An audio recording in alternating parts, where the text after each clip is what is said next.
let's go to Treasurer Scott Morrison. He's just started. Turnover, but importantly, they want to be a company with a $10 million turnover. In the last 12 months or so, they've increased their employment by around 10%, and they're looking to increase that by about another 20% going forward. So they are a small business here in Queanbeyan that is getting the job done and that is driving our transitioning economy. And Lintec and companies like Lintec are the hope of the side for Australia. They are the companies which are ensuring that our economy continues to transition, continues to transform, continues to drive jobs and to drive growth. And Lintec, I should stress also, is a very important part of the defence industry supply chain here in Australia. Around 70% of what they do here is built in to the defence supply chain here in Australia. And so when we talk about the increased investment that we're putting into defence industries in this country, it's just not the shipyards in Adelaide and Perth that benefit from that investment. It's companies all across the country, across all the various different defence procurements, whether they're naval or air force or any of these other areas. The defence supply chain in Australia is significant. And the investments we're making in our defence industries, yes, they're important for our national security and defence, but they're also critically important in driving this transformation that we are seeing in our economy. High-tech jobs for the future. And I'm very impressed, Renato and Carl, on what you've been able to do here. The innovation you've seen inside, building their own machines, investing in the right equipment, getting the support where they need for it. And this budget is all about backing in firms like Lintec, backing in those who are ensuring Australia can make this transition in our economy from the mining investment boom. Resources sector will continue to produce and play a big part in our future.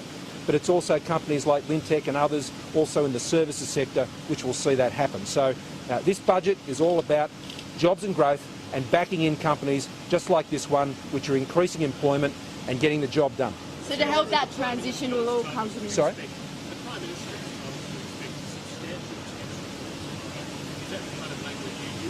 What we're doing in the budget tomorrow night is backing in companies like Lintec. With changes in the tax system, we'll support them to do the work, to save and reinvest back in their businesses. And that's what's important for the country. The budget I'll hand down tomorrow night is a national economic plan for jobs and growth for a stronger economy. It's not a typical budget. This is not a time to be throwing money around. You have to spend money wisely, you have to target it, and the ultimate test is, will it drive jobs and growth? We'll afford the things that need to be afforded in health and education, and we've made our commitments very plain there. But we're not paying for those commitments by taxing Australians more. We've done the hard work of ensuring we've got the savings in the budget to afford these commitments that we're making in important areas like health and education. So does supporting these businesses involve accompanying tax cuts? Well, all of that will be revealed tomorrow night in the budget. I noticed today that Bill Shorten says he wants to run the country like a union.